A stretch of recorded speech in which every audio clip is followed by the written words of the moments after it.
Daniel, capítulo de número 9, dos versículos 1 até o versículo de número 19. O texto, como está projetado, na verdade está errado, está ali do 1 ao 18, mas é na verdade do 1 ao 19. Daniel 9, do 1 ao 19, nós leremos a palavra santa do Senhor Deus, que diz assim: No primeiro ano de Dario, filho de Assuero, da linhagem dos Medos, o qual foi constituído rei sobre o reino dos caldeus, no primeiro ano do seu reinado, eu, Daniel, entendi pelos livros que o número dos anos que falava o Senhor ao profeta Jeremias, que haviam de durar as assolações de Jerusalém, era de 70 anos. Voltei o rosto ao Senhor Deus para o buscar com coração e súplicas, com jejum, pano de saco e cinza. Orei ao Senhor meu Deus e confessei e disse: Ah, Senhor, Deus grande e temível, que guardas a aliança e a misericórdia para com os que te amam e guardam os teus mandamentos. Temos pecado e cometido iniquidades, procedemos perversamente e fomos rebeldes, apartando-nos dos teus mandamentos e dos teus juízos. E não demos ouvidos aos teus servos, os profetas, que em teu nome falavam aos nossos reis, nossos príncipes, nossos pais, como também a todo o povo da terra. A ti, ó Senhor, pertence a justiça, mas a nós o corar de vergonha, como hoje se vê aos homens de Judá, aos moradores de Jerusalém, todo Israel, quer os de perto, quer os de longe, em todas as terras por onde os tens lançado, por causa das suas transgressões que cometeram contra ti. Ao Senhor nosso Deus pertence a misericórdia e o perdão, pois nos temos rebelado contra ele, e não obedecemos à voz do Senhor nosso Deus, para andarmos nas suas leis, que nos deu por intermédio dos seus servos profetas. Sim, todo o Israel transgrediu a tua lei, desviando-se para não obedecer à tua voz. Por isso, a maldição e as imprecações que estão escritas na lei de Moisés, servo de Deus, se derramaram sobre nós, porque temos pecado contra ti. Ele afirmou a sua palavra, que falou contra nós e contra os nossos juízes que nos julgavam, e fez vir sobre nós grande mal, porquanto nunca, debaixo de todo o céu, aconteceu o que se deu em Jerusalém. Como está escrito na lei de Moisés, todo esse mal nos sobreveio. Apesar disso, não temos implorado o favor do Senhor nosso Deus, para nos convertermos das nossas iniquidades e nos aplicarmos à verdade. Por isso, o Senhor cuidou em trazer sobre nós o mal e fez vir sobre nós, pois justo é o Senhor, o nosso Deus, em todas as suas obras que faz, pois não obedecemos à sua voz. Na verdade, o Senhor, o nosso Deus, na verdade, versículo 15 de Daniel 9, na verdade, ó Senhor, nosso Deus, que tiraste o teu povo da terra do Egito com mão poderosa, e a ti mesmo adquiriste renome, como hoje se vê, temos pecado e procedido perversamente. Ó Senhor, segundo todas as tuas justiças, aparte-se a tua ira e o teu furor da tua cidade de Jerusalém, do teu santo monte, porquanto por causa dos nossos pecados e por causa das iniquidades de nossos pais, se tornaram Jerusalém e o teu povo opróbrio para todos os que estão em redor de nós. Agora, pois, ó Deus nosso, ouve a oração do teu servo e as suas súplicas, e sobre o teu santuário assolado faze resplandecer o rosto, por amor do Senhor. Inclina, ó Deus meu, os ouvidos e ouve.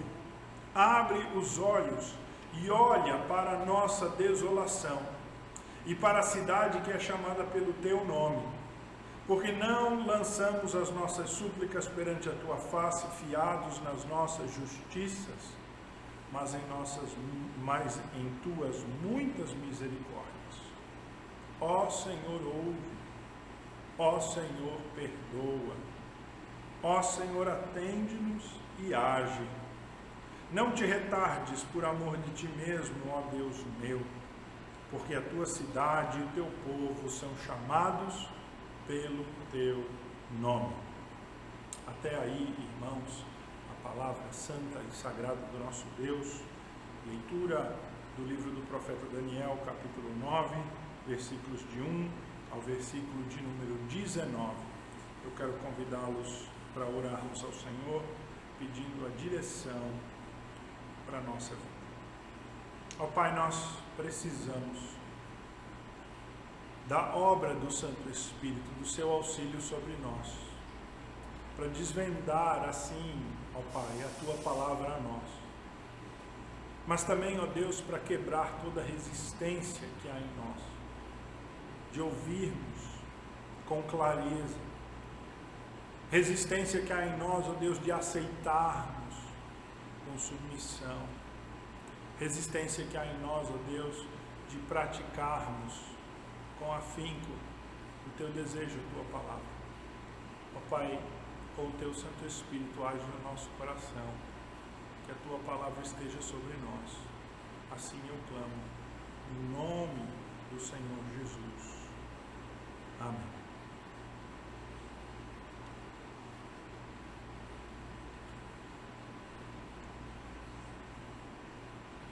Assim que houve o decreto do nosso governador e nós entramos nessa quarentena, eu ministrei um estudo falando sobre peste na Bíblia. E naquele estudo eu mencionei a ideia principal de que na Escritura peste, praga, calamidade vem por conta da punição de Deus dos pecados dos homens. Esta ideia não é uma ideia muito difícil de ser vista na Bíblia. Logo lá em Gênesis 6, Deus traz um juízo por meio de um dilúvio para o povo dos tempos de Noé. Depois, em seguida, ele traz o juízo sobre Sodoma e Gomorra. Mais à frente, ele traz um juízo sobre os povos cananeus, permitindo que Israel invada essa terra, a terra de Canaã, e ali domine. E a Escritura vai trazendo vários exemplos e várias situações, inclusive, e mais fortemente para nós, povo de Deus, está aquele juízo que Deus impetrou sobre o seu povo, quando permitiu que o seu povo, que ele havia libertado do Egito, tirado com mão poderosa, trazido pelo deserto, introduzido na terra da promessa, que este povo voltasse a um cativeiro. Cativeiro, neste caso, da Babilônia, no ano 586 a.C.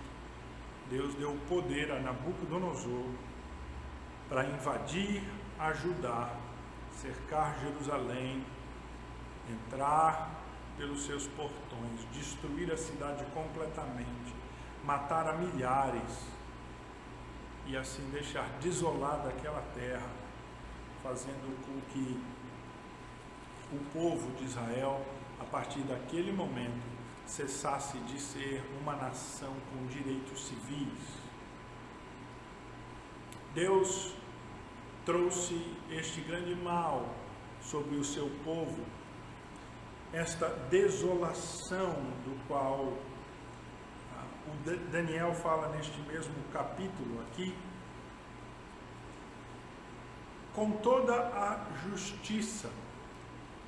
Aliás, todas estas instâncias do juízo de Deus, em que ele pune os homens pelos seus pecados, Deus age justamente Deus não é mau, Ele não opera o mal e Ele não opera nenhum tipo de vingança injusta. Deus não tem sede de sangue, Ele é justo, sua justiça é santa, pura, e Ele, quando aplica um juízo, aplica após ter sido paciente e misericordioso, e assim então Ele impetra bênção.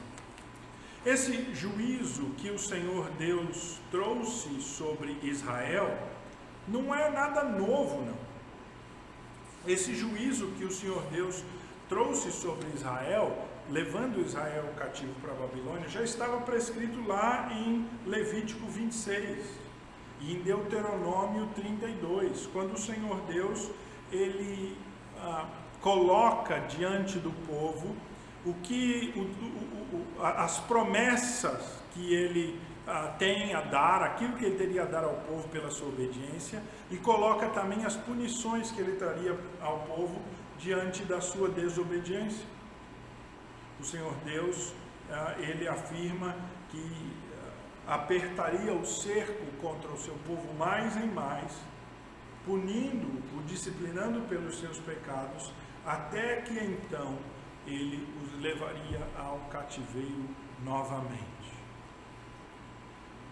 Este cativeiro é o contexto no qual Daniel vive a maior parte da sua vida. Levado ainda jovem, um adolescente, para a Babilônia por Nabucodonosor, se torna parte da corte do rei Nabucodonosor, e depois, pela graça de Deus, que lhe deu a capacidade de interpretar sonhos, um acesso ao rei, ele se torna alguém prestigiado e assume cargos importantes na administração de Nabucodonosor, da Babilônia. Ele passa a ter uma vida, em termos financeiros, materiais, confortável. Ele passa a ser beneficiado por viver na corte do próprio rei, e ali ele vive toda a sua vida. Porém, Daniel é um grande exemplo para nós de servo de Deus, daquele servo de Deus, primeiramente, que é um político, que está na administração civil e não se corrompe pelo poder, nem pela fama, nem pelo acesso que tem as pessoas de autoridade maior do que ele.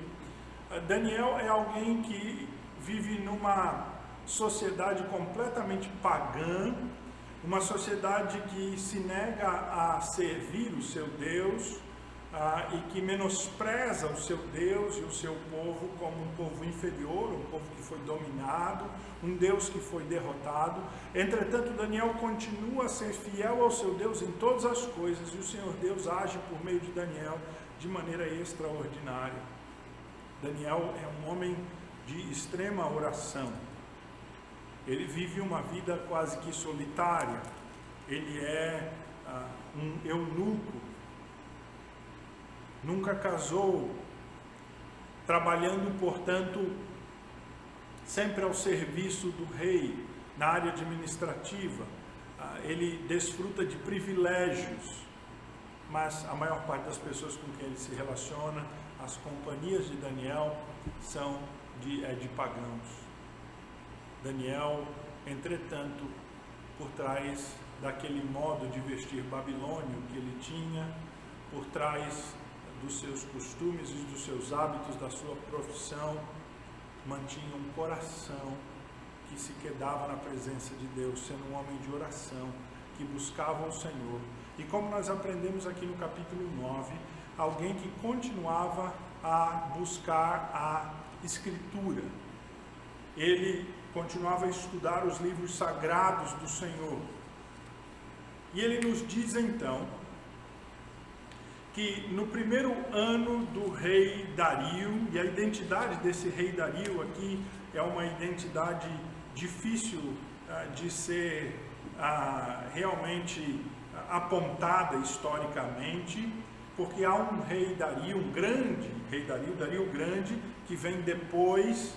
Esse Dario aqui, ele é meio desconhecido da história, possivelmente há duas ideias possíveis. Ou este Dario era um governante local, apontado por Ciro, e que, portanto, tinha o governo ali da Babilônia, Ciro o Grande, Ciro Persa, ou ele é alguém daquela época, um nome de alguém de algum governante daquela época, do próprio Ciro, por exemplo, ou de um outro grande administrador que é identificado na história e que nós não sabemos quem é tratado por Dario aqui. Ele é identificado como filho de Assuero, da linhagem dos Medos, alguém da casa real, mas Ciro é persa, e é ele que vence a Babilônia e toma o poder de Babilônia, e é por isso que a identificação deste homem aqui, deste governante Dario, nesta época, que é por volta do ano 539 a.C., é um pouco incerta. Entretanto, nós nunca duvidamos da Escritura. Ela sempre tem se provado, quando os homens a questionam, ser verdadeira e acurada historicamente. E acredito que, se nós não conseguimos identificar com toda precisão este homem hoje, não devemos duvidar da sua existência, nem tampouco desse nome que está aqui atribuído. A Escritura não contém erro algum. E certamente, se Deus permitir assim com a sua graça, algo vai ser vai ser escavado, melhor dizendo, e do pó virá a confirmação para a Escritura, como já aconteceu muitas e muitas vezes. Independentemente disso, nós podemos identificar este primeiro ano de Dario como o primeiro ano de uma nova administração. Uma nova administração por meio dos Medos. Os Medos eram um povo que compunha com os persas, agora o povo dominante, que havia derrubado Babilônia, que havia derrubado o poder da dinastia de Nabucodonosor e que agora se assentava no trono do mundo. E Daniel, então, neste período, ele estuda a palavra de Deus, e estudando a palavra de Deus, lê lá em Jeremias capítulo 25, lá em Jeremias capítulo 29, que o Senhor Deus puniria o seu povo por 70 anos. E ele compreende, então, que este período, ele faz as contas e ele compreende que este período está chegando ao fim. O que, irmão, nos mais impressiona, o que nos chama a atenção nesse texto, não é tanto o fato de Daniel estar estudando a palavra de Deus, nem tampouco dele interpretar a palavra de Deus corretamente, mas o que nos impressiona no texto é a atitude de Daniel diante desta informação. Isso faz toda a diferença na vida de um cristão, de um servo de Deus. Porque a grande questão não é ele estudar a Escritura e compreender a Escritura. Muitas das nossas igrejas, a maior parte das nossas igrejas, eu estou falando aqui no nosso contexto presbiteriano, tem pastores sérios, bons pregadores da palavra, que têm exposto dia após dia, com fidelidade às Escrituras. A grande questão, e a questão mais fundamental, é o ouvinte ouvir esta palavra e praticá-la. E como ele responde a esta palavra. Daniel, aqui no texto, responde a esta palavra de uma maneira que nos impressiona. Porque ao pensar que uma profecia está se cumprindo, uma profecia de libertação, que os 70 anos de cativeiro estão chegando ao fim, alguém poderia pensar que Daniel, ele exalta, ele levanta uma voz de louvor, um canto de adoração a Deus. Ele rende graças ao Senhor e ele o suplica porque a sua redenção está próxima, a libertação do povo de Deus está próxima. Que Daniel cai de joelhos em terra e ele agradece ao Senhor pela libertação que logo virá. Entretanto, Daniel compreende que, embora os anos estejam se concluindo para o cumprimento desta profecia lá de Jeremias 25 e Jeremias 29, que diz que o cativeiro babilônico, que a dominação de Babilônia seriam 70 anos, Daniel, ele compreende que antes que Deus liberte plenamente a Israel, há uma coisa que precisa ser feita. É preciso que haja perdão das iniquidades e dos pecados que levaram o povo para o cativeiro. Antes de haver plena restauração, esta mesma restauração que já estava anunciada, que já estava prometida, esta restauração que estava prometida, ela precisa ser efetivada por meio do perdão dos pecados que o povo cometeu. E é nesse momento então que Daniel nos diz que ele voltou o rosto em terra e ele buscou ao Senhor com oração e súplica, com jejum, pano de saco e cinza. Essa expressão do versículo 3 aqui de Daniel 9 é uma expressão de contrição. Não é uma expressão de louvor, não é uma expressão de ação de graças, é uma atitude daquele que está contrito pelo erro, pelo pecado, que está profundamente contristado com o mal e que se volta ao Senhor humilhando-se, vestindo pano de saco, colocando cinza sobre a sua cabeça, fazendo jejum, orando-se e clamando ao Senhor com intensidade. E ele resume a sua oração na primeira frase do versículo 4, quando ele diz assim: orei ao Senhor meu Deus e confessei. A sua oração, a oração que ele faz ao Senhor é uma oração de confissão. E esta oração ele registra aqui para nós. Porque esta oração, ela é uma oração intercessória. Ela é uma oração mediatória. Daniel está se colocando aqui como mediador do povo de Deus, buscando ao Senhor, para que então o Senhor Deus efetive o plano profético que ele já havia anunciado de libertação e restauração do povo. Isto, irmãos, nos ensina que muitas vezes Deus quer fazer as coisas e as fará, mas ele usará o meio da nossa oração para que elas sejam realizadas. Muitas das coisas Deus opera sem oração. Deus faz obras grandiosas, até na nossa incredulidade. Mas Deus, quando ele dá um discernimento ao seu povo dos tempos e das épocas, ele quer que o seu povo clame, se ajoelhe, faça jejum, se humilhe e busque ao Senhor. Eu creio, irmãos, que este tempo que nós estamos vivendo é um tempo para isso. É um tempo para o povo de Deus buscar na sua palavra um discernimento dos tempos e das épocas. É um tempo para o povo de Deus se contristar, se humilhar e buscar o Senhor. Nestes últimos dias, nessas últimas semanas, eu tenho procurado ser edificado, escutando alguns sermões, algumas mensagens. E, em princípio, ouvi duas mensagens que me impressionaram por concordarem entre si, de dois pregadores de denominações diferentes, de lugares diferentes, mas que apontavam essa epidemia, essa pandemia que nós vivemos, como um momento para arrependimento, como um momento para o homem se contristar e buscar ao Senhor Deus. Inicialmente, eu não tinha visto essa pandemia, esse momento que nós estamos passando, como um momento necessariamente de punição e de chamada ao arrependimento. Eu, no meu discernimento espiritual e buscando na Escritura, entendi como um momento de provação. Mas na medida em que eu continuei a buscar, estudar a Escritura, e estudar para aquele estudo que eu trouxe aos irmãos sobre peste e maldição e calamidade, e na medida em que ouvi também outros pregadores, eu fui sendo gradativamente confirmado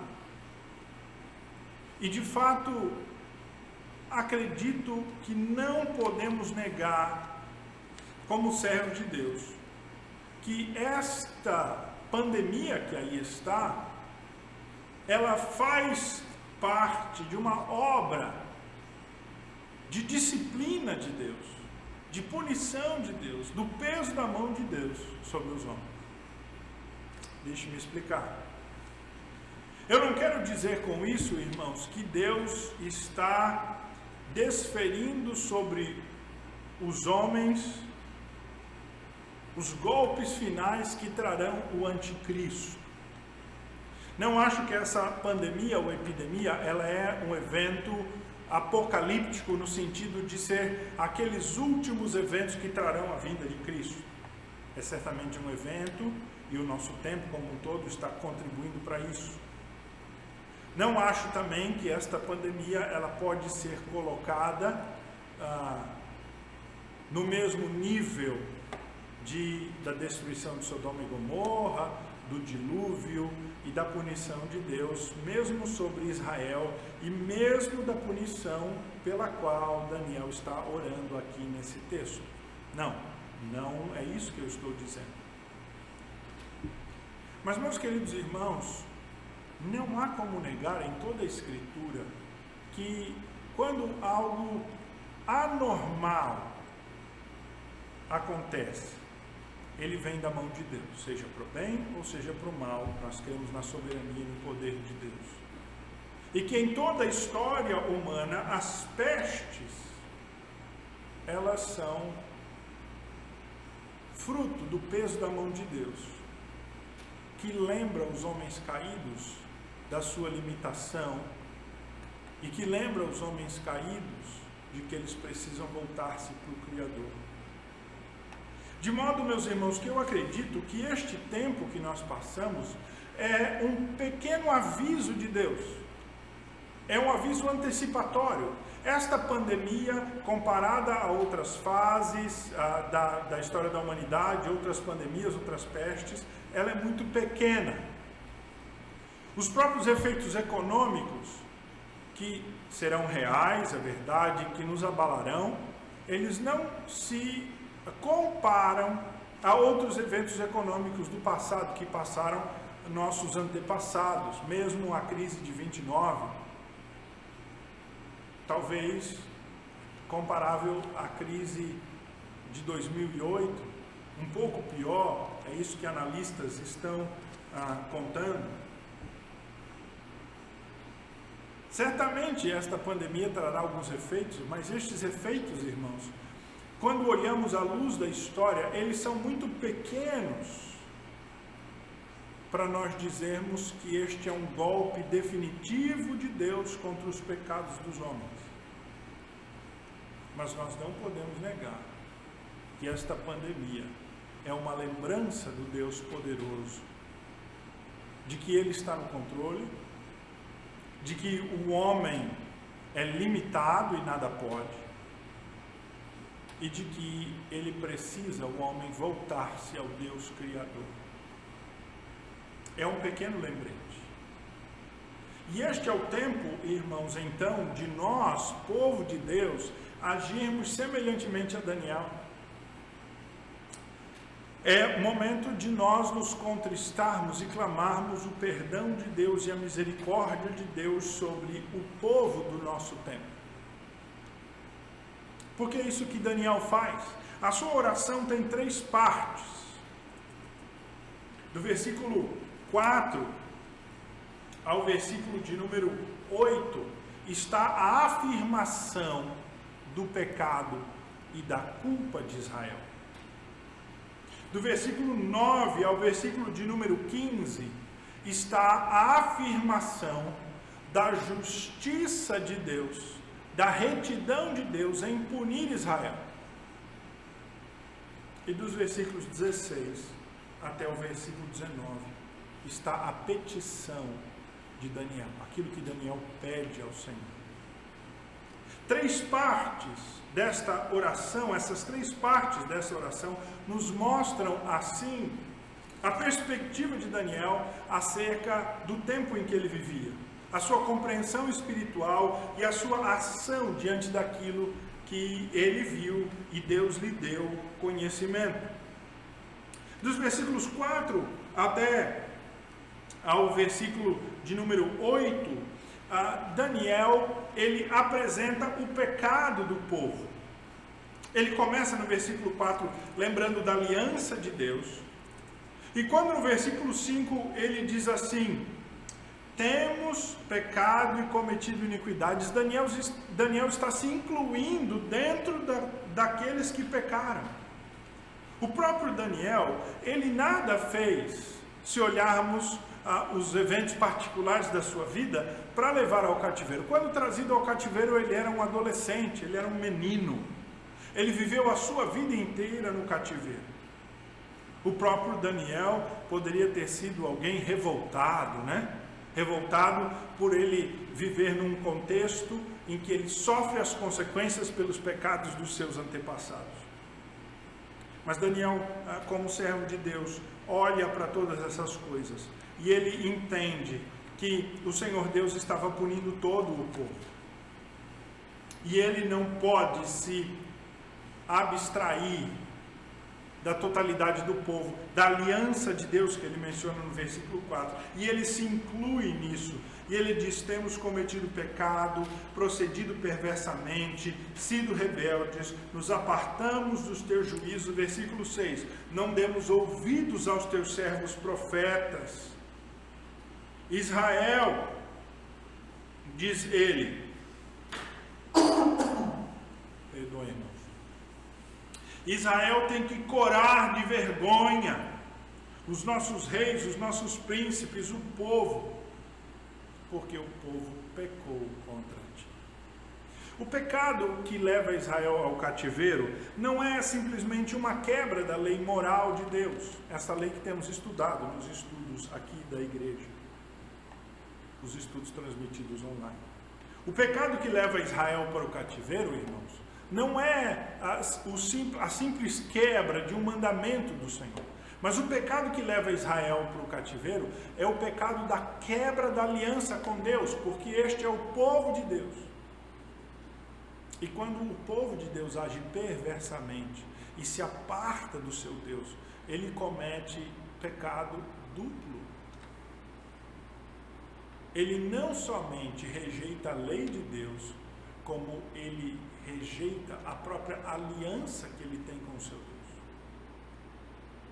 A lei que Deus dá para o seu povo é a lei que regula a relação com o seu povo. E quando Israel se aparta do Senhor, vai após os ídolos, busca fazer relações com os povos ao redor e se corrompe com eles, permitindo todo tipo de imoralidades no seu território, que sejam construídos templos pagãos. Quando o povo se torna um povo idólatra, que busca o Senhor no dia sagrado, mas que busca os ídolos nos outros dias da semana, que celebra as festas sagradas do Senhor devidamente como precisava ser feito no calendário, mas que também celebrava outras festas a outros deuses, a Baal, a Astarote, a Zerá, a Marduk. Quando Israel faz tudo isso, Israel está se prostituindo, está quebrando a aliança que tem com o seu Deus. Daí então, nos versículos de número 9 a 15, Daniel, na sua oração, afirmar que Deus é justo em punir o seu povo, que Deus é justo em aplicar aquela punição, porque o Senhor Deus foi um Deus de misericórdia por muito tempo. Ele reteve a sua mão de punir, até o ponto em que este povo, que persistia reiteradamente em fazer o mal, foi punido conforme o Senhor Deus havia anunciado na lei de Moisés. Ele diz, no versículo de número 12, ele confirmou a sua palavra que falou contra nós e contra os nossos juízes que nos julgavam. Versículo 13, Como está escrito na lei de Moisés, todo esse mal nos sobreveio. Aquilo que Deus traz sobre Israel não é nada que Deus já não havia anunciado ao seu povo. E como eu disse, o seu povo é culpado duplamente por quebrar a lei de Deus, mas quebrá-lo rebeldemente, empafiosamente. É por isso então que Daniel diz no versículo 14: por isso o Senhor cuidou em trazer sobre nós o mal e fez vir sobre nós o justo. E o fez vir sobre nós, pois justo é o Senhor nosso Deus em todas as suas obras. Deus está sendo justo em nos punir. Irmãos, quem admite culpa precisa também admitir que as consequências dos seus atos, a punição dos seus atos, o amargor que a desobediência traz, são também culpa sua. O Senhor Deus, como diz Tiago, não pode ser culpado pelos nossos erros. Ele é um Deus santo, um Deus de luz, e toda boa dádiva e todo dom perfeito vem dele. E a sua justiça, ela é uma justiça santa. De modo então que ele diz no versículo 15, concluindo esta segunda parte, onde ele admite a justiça de Deus, o justo juízo punindo o povo. Ele diz: na verdade, ó Senhor nosso Deus, que tiraste o teu povo da terra do Egito com mão poderosa, e a ti mesmo adquiriste renome, como hoje se vê, temos pecado e procedido perversamente. Essa segunda parte é finalizada nesta afirmação que resume a história. Daniel está dizendo: Senhor, tu nos tiraste do cativeiro e tu nos agiste em nosso meio com mão poderosa, nos deste o teu nome, mas nós não te ouvimos, nós pecamos, nós agimos perversamente. Aqui Daniel então parte para o seu pedido, terceira parte. Ele primeiro admite o pecado, depois ele admite a justiça de Deus em punir o pecado. Mas agora, nesta terceira parte dos versículos 16 a 19, ele clama ao Senhor por misericórdia. Ele diz assim no versículo 16: ó Senhor, segundo todas as tuas justiças, aparte-se a tua ira e o teu furor da tua cidade, Jerusalém, do teu santo monte. Ó Deus, segundo as tuas justiças, reconhecendo ainda aqui o justo juízo e disciplina de Deus sobre o seu povo, ele pede: Senhor, afasta a tua ira. Afasta a tua ira. Tira a vergonha do teu povo. Tira esta vergonha do teu povo que está prostrado pelo seu próprio pecado, mas tira, ó Deus, dele esta vergonha, este opróbrio, é a palavra vergonha. No versículo 17, ele diz: ó Senhor, ouve a oração do teu servo e as súplicas. Ouve, Senhor. No versículo 18 ele diz: inclina, Senhor, os teus ouvidos. Ouve, abre os olhos. O profeta está, de fato, clamando como alguém em extrema necessidade, como alguém que entende a sua miséria, como alguém que entende o seu pecado, como alguém que sabe que não tem outra saída, que Deus é justo juiz em punir, mas que implora a Ele pela sua graça e pela sua misericórdia. Ó Deus, tira a tua ira, tira a vergonha, ouve, inclina, abre os olhos. Veja a desolação, diz ele no versículo 18, de Jerusalém.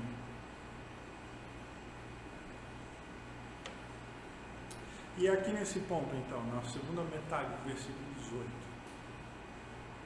que ele vai fundamentar o seu pedido para Deus ouvir. Por que Deus deve ouvir Daniel? Por que Deus deve se arrepender de ter feito este mal? Não se arrepender, mas por que Deus deve desfazer este mal, reverter este mal e passar agora a abençoar o seu povo? Na segunda metade do versículo 18, Daniel diz assim: porque não lançamos as nossas súplicas perante a tua face, fiados em nossas justiças, mas em tuas muitas misericórdias.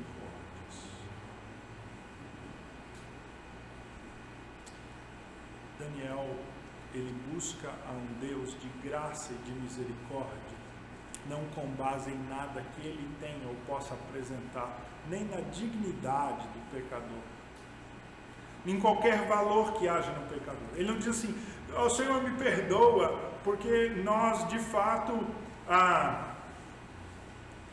erramos, mas nós somos o teu povo, eu sou teu filho. Senhor, de fato, perdoa a nossa iniquidade, porque o Senhor tem uma aliança conosco, o Senhor não pode mentir. O que seria justo dele dizer? Ele menciona a aliança no início da sua oração. Daniel não pede o perdão com base na mera piedade de Deus pelo estado do povo. Olha como esse povo está em miséria, Senhor. Será que é isso mesmo? Olha, perdoa. Daniel diz: Senhor, nós não temos nada, nenhum ato de justiça para apresentar a Ti com base, para embasar o nosso pedido. Nada. Mas, baseado nas Tuas muitas misericórdias, Senhor, ele conclui no 19, dizendo: ouve, perdoa, atende e age. São quatro ações daquele que busca o Senhor. Este é o processo de restauração quando olhado por um terceiro, né? Ouve, perdoa, atende e age.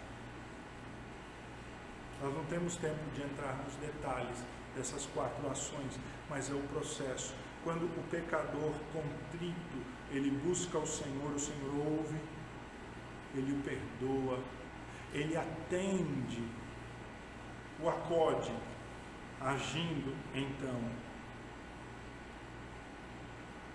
Daniel diz: não te retardes por amor de ti mesmo, ó Deus meu, porque a tua cidade e o teu povo são chamados pelo teu nome.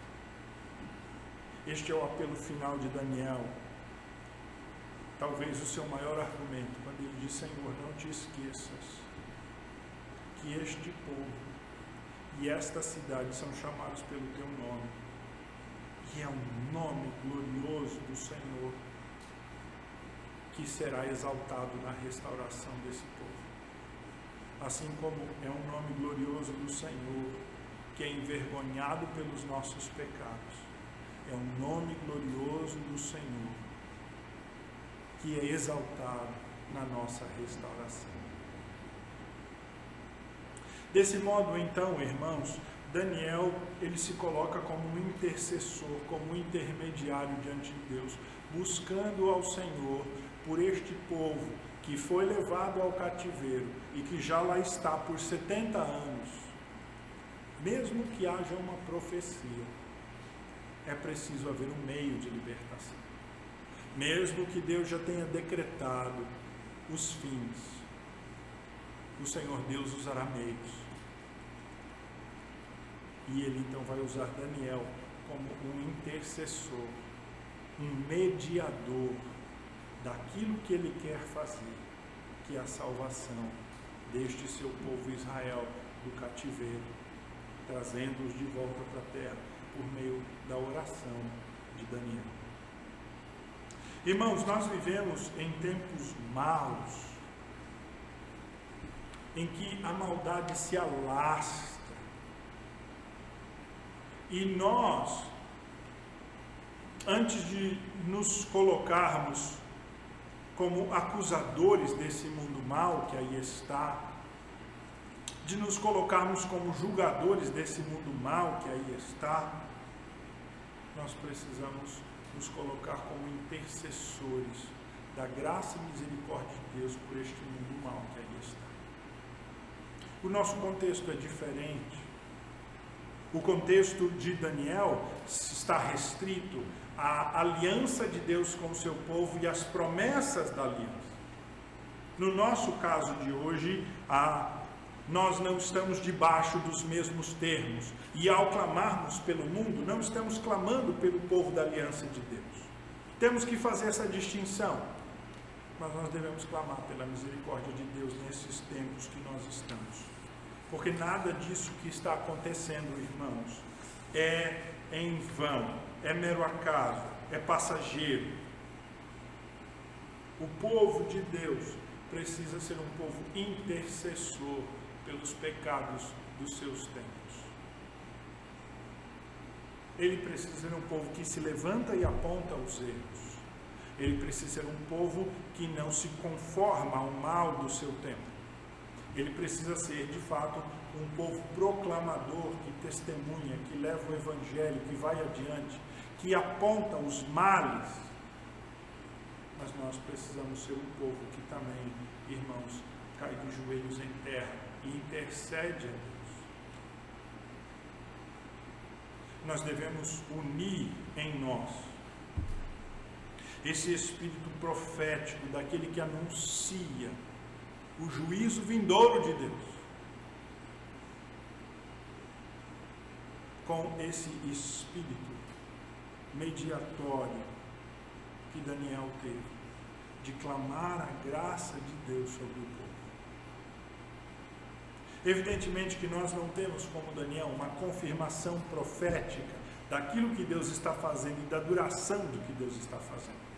Evidentemente que a nossa situação, repito, não se enquadra na totalidade da situação em que Daniel está vivendo. Mas, irmãos, ela nos ensina que ao olharmos para o mal e para o peso da mão de Deus, a nossa atitude, em primeiro lugar, ela precisa ser buscar a Deus e clamar ao Senhor que está punindo os homens pela sua misericórdia, pela sua graça. Se você tem alguma dúvida, irmãos, de que nós vivemos em tempos maus, talvez não haja nenhum dado tão singular que possa mostrar a maldade do nosso tempo e a necessidade de buscarmos a graça de Deus como o número de abortos. Há um site na internet que procura fazer a contagem, de vários dados ao longo do mundo. E este site que narra nascimento, morte, está fazendo o controle dos números da pandemia do coronavírus. Esse mesmo site, que é chamado Worldometer, ele registra no momento que no mundo ocorreram 12.792 e aí tantos abortos. Abortos, sejam legais ou ilegais, por decisão voluntária, um procedimento abortivo para tirar uma criança. 12 milhões 792 mil. Estima-se que no ano passado ocorreram cerca de 20 milhões de abortos ilegais. E estes dados, eles são meio paralelos, não só por essas instituições que fazem, que têm o seu cálculo, mas também confirmados pela OMS, pela Organização Mundial da Saúde. Esta Organização Mundial da Saúde que decretou a pandemia e que ao mesmo tempo decretou como um serviço essencial, serviço médico essencial, a continuidade dos abortos. Esta mesma OMS que está tentando salvar alguns milhares, mas que aprova a morte de milhões de infantes, de crianças que não nasceram ainda. Nós vivemos em tempos, irmãos, tão maus e tão malignos, que esse tipo de prática ele não está mais relegado ao beco escuro, não está mais relegado a um canto da sociedade, mas ele está vindo a foro, a público, ele é defendido nas estradas, nas nossas ruas, e ele está se tornando a política pública. Cerca de metade dos abortos anuais, que varia entre 40 milhões e 60 milhões, os dados não são comprovados, né? Não podem haver uma exatidão de dados, porque não se sabe exatamente a quantidade de abortos ilegais, sabe-se a quantidade de abortos legais pelos números reportados, mas não sabemos dos ilegais. Então estima-se entre 40 e 60 milhões de bebês são abortados todos os anos no mundo. Quantos morrerão pelo Covid? 150 mil já morreram, talvez 200. Não quero banalizar esta pandemia do novo coronavírus, irmãos. Mas há males sociais terríveis que acontecem. Há outras pandemias. Nós vivemos em tempos em que há uma banalização do que significa o casamento, em que conceitos como a ideologia de gênero, que faz uma apologia ao homossexualismo, tornando o homossexualismo superior até ao heterossexualismo, está sendo pregado às nossas crianças, está sendo pregada, irmãos, nas universidades, pelos doutores, pelos professores, que estão escrevendo teses a esse respeito. Nós vivemos, irmãos, em tempos em que a maldade ela não é cometida nas sombras. Nós vivemos tempos em que coisas abomináveis ao nosso Deus são cometidas como políticas públicas. Estão sendo cometidas à luz do dia, estão sendo defendidas por setores da sociedade que não se envergonham mais de manifestar as suas ideias malignas e maldosas. Nós vivemos, de fato, irmãos, em tempos maus, e não há dúvida nenhuma de que esta pandemia que aí está é um aviso dos céus, a maldade dos homens. Não é o último aviso de Deus.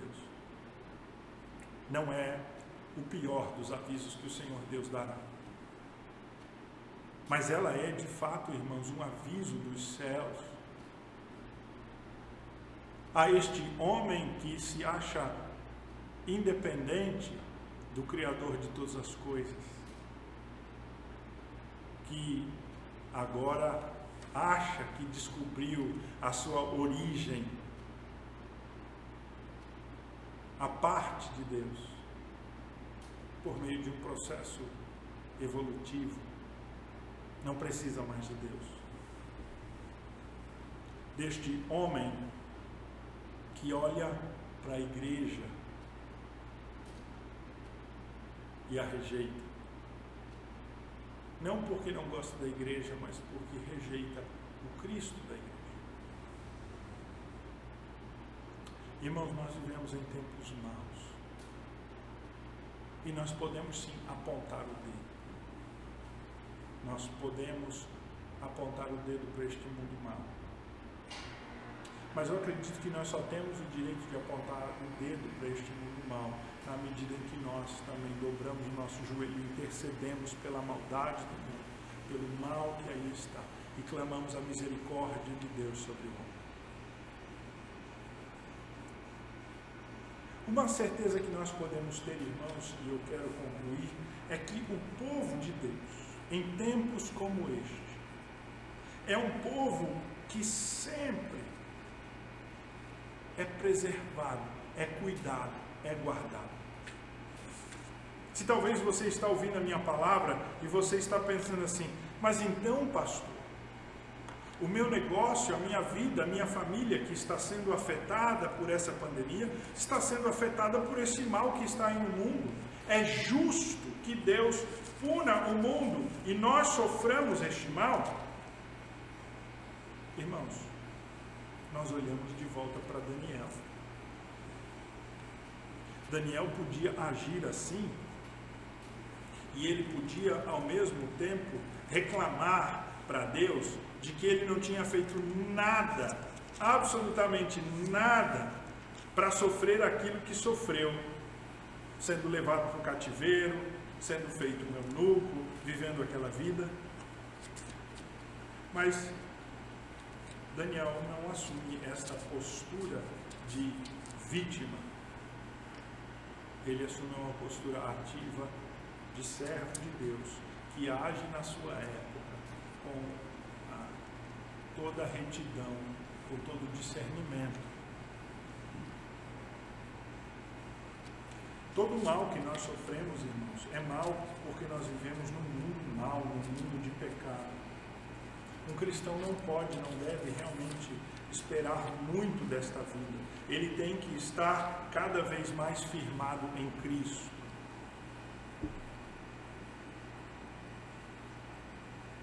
Mas isso não quer dizer que nós devemos desistir dessa vida, ou pelo menos justificar o mal